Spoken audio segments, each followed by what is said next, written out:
Assalamu alaikum warahmatullah. Barkamu da warhaka.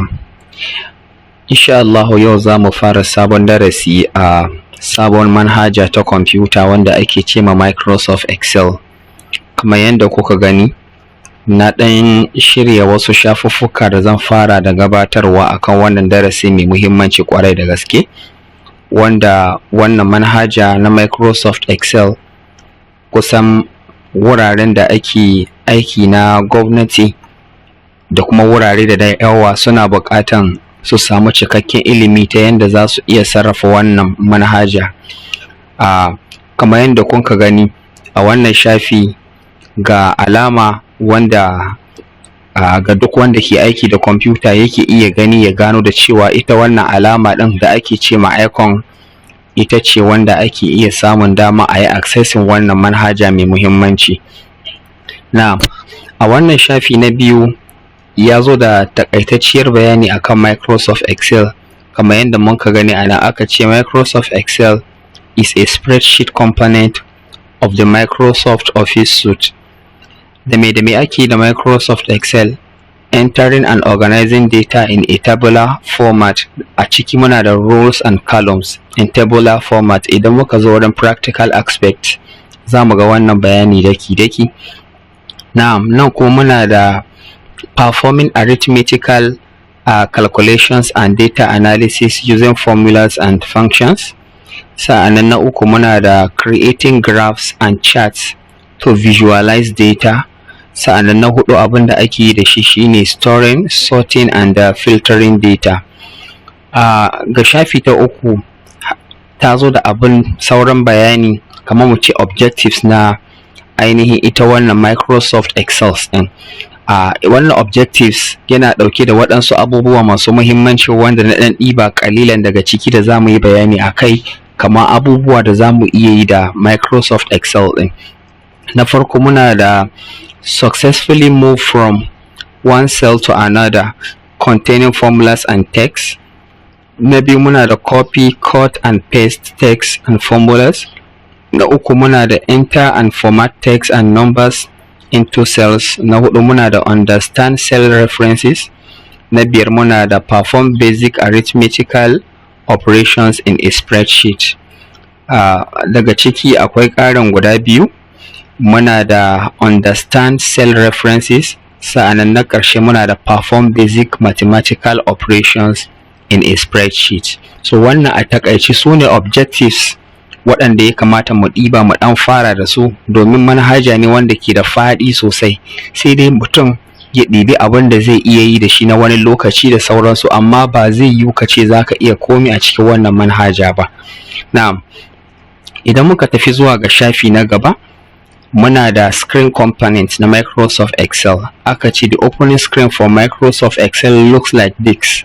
Kamar in mutum ya buɗe Microsoft Excel abin da zai fara gani shine kamar wannan screenshot da mun ka gani a nan, wanda ita wannan screenshot tana ɗauke da components da dama, wanda a shafi na gaba na ɗan sama ainihin screenshots in suna, na ɗibi wasu sassa daga ciki sai na ɗan sa sunayensu na waɗansu abubuwa da ya kamata a ce mun ɗan san su kafin mu fara practical aspect ɗin. A bidiyon mu na gaba insha Allah za mu fara ainihin practical aspect na Microsoft Excel, ko da ɗan kaɗan ne sai mu ɗauka yanda za mu iya wani abu. A wannan shafi na gaba kamar yadda muka gani a screenshots ɗinmu na Microsoft Excel, na farko muna da ainihin wannan alama da ake ce ma file, wanda sunansa ana ce masa file tab. Bari in ɗauko alama ta yanda za mu iya gane abin. Gashi nan file, muna da file tab. Sa'annan wannan ba ɗin ga inda muka ga wannan alaman arrow, za mu ce wannan sashen daga abin da ya kama daga nan inda wannan jan alama ka nunawa zuwa wannan sashen ana ce masa quick access toolbar. Quick access toolbar wanda yake ɗauke da alama ta save da alama na undo da redo da sauransu. Alamu ne ga sanan yanda idan ka taɓa zai iya biya maka bukata bisa ga abin da kake so ka yi, wanda wannan alama ya nuna, shi yasa aka ce masa quick access toolbar. Wannan wurin kuma inda aka rubuta book 1 Microsoft Excel, shi ake ce ma title bar. title bar. In muka diba title na wannan document ɗin shi ake ce ma book 1 Microsoft Excel, ta yanda in mutum ya buɗe sabon document haka zai nuna masa, amma in ka zo ka yi saving ɗin wannan document ɗin ka sa ma document ɗin suna, to za a canza wannan book 1 ɗin ga zuwa sunan da ka sa. In sunanka misali Abubakar ne, za a cire wannan book 1 ɗin ga sai a sa Abubakar ta yanda ka yi saving ɗinsa. Shi yasa ake ce ma wannan document title bar. Sa'an nan ga wannan title bar ɗin yana ɗauke da waɗansu alamu nan guda uku.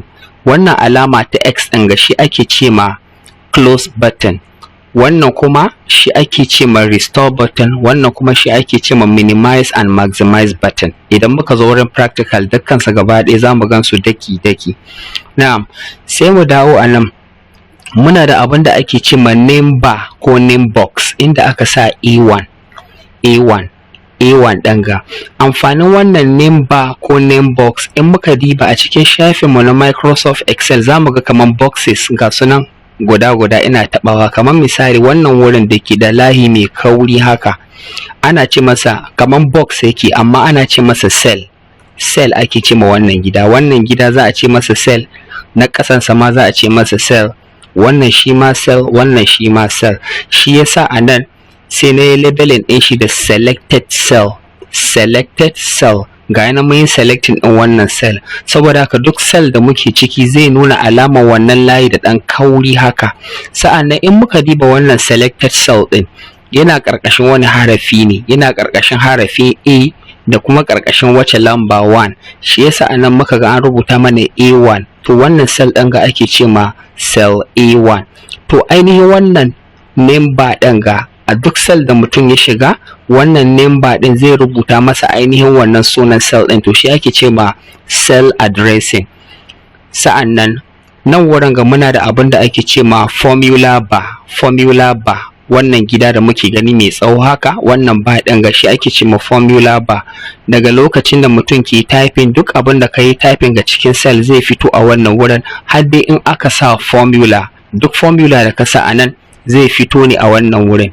Misali in ka sa lamba nan, ka shigo cikin wannan cell sai ka sa formula, in ya baka ansa kamar misali mu ce 50, to a nan wurin ga za ka ga 50, amma in kai clicking ga wannan cell ɗin ga, a cikin wannan gidan zai nuna maka formula da ka sa har ya baka wannan 50 ɗin. Sa'an nan a nan muna da abin da ake ce ma role.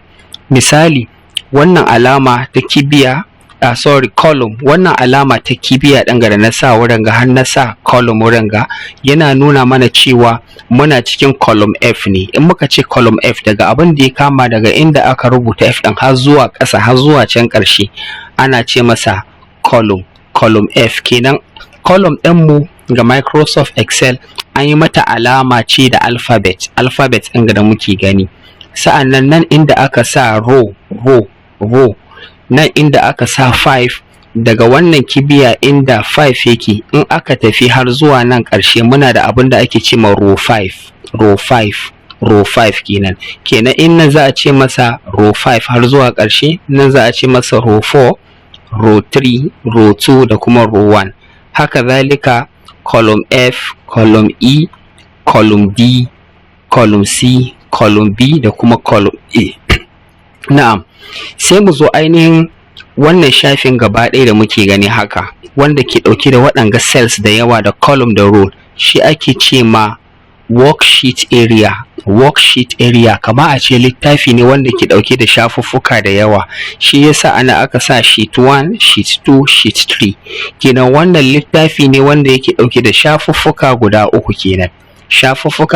uku, wanda currently ga alama ta nuna mana muna aiki ne a cikin sheet 1 kenan. In mutum ya aiki ga sheet 1, yana iya zuwa ga sheet 2 ya sake yin wani sabon aiki, ya zo sheet 3 ya sake yin sabon aiki, amma kuma duk a cikin document guda nawa? A cikin document guda ɗaya. Sannan a ƙarshe a nan muna da abin da ake ce ma zoom slider. In muka diba daga alama ta minus zuwa ga alaman plus, sai muka samu alama a nan tsakiya kenan. In muka samu alama a nan tsakiya, in muka ce mu ɗauki wannan alama mu kai shi ƙarshe, mu yi zooming ɗin shi zuwa ƙarshe, za mu samu 200 kenan. Wannan shafin zai ƙara fitowa da girma yanda in mutum zai aiki game da waɗanda suke da ƙarancin gani ko ba su iya ganin abin da suke yi, suna iya ƙara zoomin ɗinsa domin su ga aikin da suke yi daki-daki. A nan za mu dakata a wannan bayanin. Insha Allahu a darasinmu na gaba za mu ɗan fara da practical aspect na Microsoft Excel. Allah ya sa mu dace. Assalamu alaikum warahmatullah.